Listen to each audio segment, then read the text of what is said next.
नमस्कार, सुप्रभात. मी वर्षा नलवडे आणि आपण बघत आहात लोकशाही मराठी आणि माझ्यासोबत माझा सहकारी. नमस्कार, गुड मॉर्निंग. मी करणसिंह पवार. आपल्याला अपडेट राहण्यासाठी आणि आपल्या ज्ञानात भर पाडण्यासाठी दररोज वर्तमानपत्र वाचणं हे अत्यावश्यक आहे आणि बऱ्याच लोकांच्या दैनंदिन दिनचर्येचा तो भाग देखील आहे. मात्र आजच्या धावपळाच्या आयुष्यामध्ये बऱ्याच वेळा हे पेपर वाचण्याचा प्रकार राहून जातो. मात्र काळजी करण्याचं कारण नाही, खास हे विशेष बुलेटिन लोकशाही मराठी आपल्यासाठी घेऊन येत आहे, जेणेकरून या बुलेटिनच्या माध्यमातून आपल्याला आपल्या आसपासच्या घडामोडी, राज्यात काय घडते, देशात काय घडते आणि जगाच्या पाठीवर नेमकं काय घडते हे माहीत करून देण्यासाठीच हे खास असं विशेष बुलेटिन आहे. मी आमच्या टीमला विनंती करेन की आपण व्हिज्युअल्स प्ले करावे, जेणेकरून लोकसत्ताची जी पहिली आपण बातमी पाहणार आहोत. चव्हाण देवरा यांना राज्यसभा उमेदवारी आता जाहीर झालेली आहे. भाजपकडून मेधा कुलकर्णी, डॉक्टर गोपछडे यांना संधी देण्यात आली. लोकसत्ताची ही पहिली बातमी आहे. माजी मुख्यमंत्री अशोक चव्हाण यांना भाजपने तर माजी केंद्रीय राज्यमंत्री मिलिंद देवरा यांना शिवसेनेच्या शिंदे गटाने उमेदवारी दिल्याने अन्य पक्षांमधून आलेल्यांना राज्यसभा निवडणुकीची उमेदवारी आता देण्याची परंपरा यंदाही कायम आहे, अशी ही लोकसत्ताची पहिली बातमी आहे.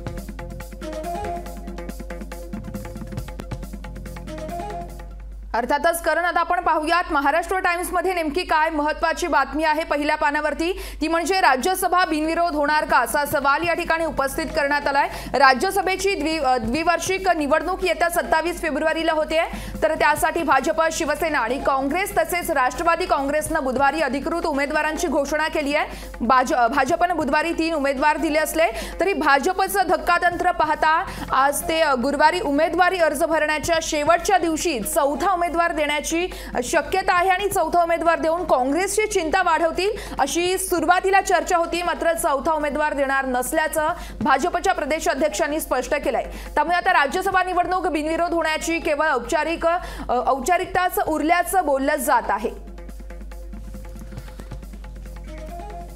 यानंतर बातमी पाहूयात गुजरात समाचार मधली. जगाला आता भ्रष्टाचार मुक्त सरकारांची गरज आहे, असं पंतप्रधान नरेंद्र मोदी यांनी म्हटलंय.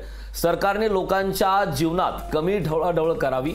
संयुक्त अरब अमिरातीमध्ये पंतप्रधान मोदींनी ही मोठी गोष्ट सांगितली. तर अबुधाबीमध्ये जागतिक नेत्यांच्या शिखर परिषदेला संबोधित करताना पंतप्रधान मोदींनी सर्व सरकारांना विनंती केली. सरकारची उणीव नसावी आणि सरकारचा दबाव नसावा असे माझे मत आहे, असं ते म्हणाले. संयुक्त अरब अमिरातीच्या 2 दिवसीय दौऱ्यावर असलेले पंतप्रधान नरेंद्र मोदी यांनी अबुधाबी येथे आयोजित जागतिक सरकारला परिषदेत संबोधित केले. दरम्यान त्यांनी UAEचे कौतुक देखील केले आणि त्यांच्या हार्दिक स्वागताबद्दल आभार मानले.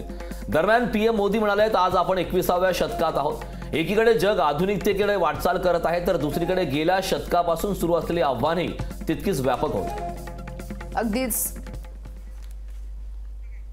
यानंतर पाहूयात सामनामध्ये नेमकी कोणती बातमी आली आहे महत्त्वाची. ती म्हणजे भाजपवासी होताच अशोक चव्हाण यांना राज्यसभेचं तिकीट देण्यात आलंय.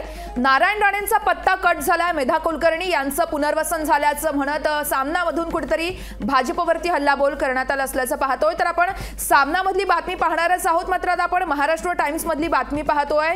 मिलिंद देवरा यांना देखील राज्यसभेची लॉटरी लागली. अजित पवार गटाकडून प्रफुल्ल पटेल निवडणुकीच्या रिंगणात उतरवण्यात आले. तर आपण ही पाहतोय महाराष्ट्र टाइम्स मधील महत्त्वाची बातमी.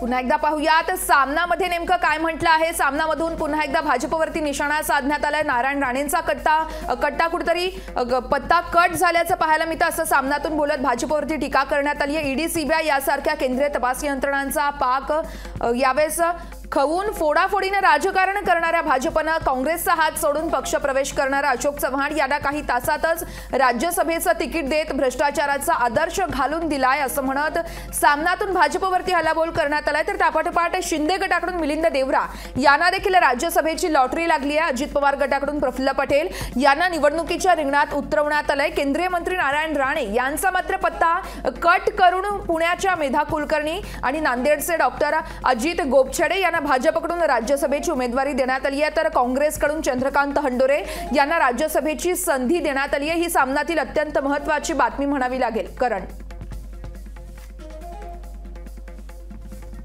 नक्कीच वर्षा, यानंतर आपण जी बातमी पाहणार आहोत ती टाइम्स ऑफ इंडिया मधली आहे. UAE मधील मंदिरामुळे आता भारतीयांच्या अयोध्येतील आनंदात भर पडली, असं देशाचे पंतप्रधान नरेंद्र मोदी यांनी म्हटलंय. संयुक्त अरब अमिरातीने मानवी इतिहासात एक सुवर्ण अध्याय लिहिला आहे. येथे एका सुंदर आणि दैवी मंदिराचं उद्घाटन केलं जात आहे. पंतप्रधान नरेंद्र मोदी म्हणाले, संयुक्त अरब अमिरातीच्या शासकाने समावेशकता आणि विविधतेला प्रोत्साहन दिले, ज्यामुळे अबुधाबीत पहिले मंदिर बांधले. तर पश्चिम आशियातील सर्वात मोठ्या अशा हिंदू मंदिराच्या उभारणीसाठी UAEचे शासक अध्यक्ष मोहम्मद बिन झायेद यांनी दाखवलेल्या स्वारस्याची आठवणही नरेंद्र मोदी यांनी करून दिली.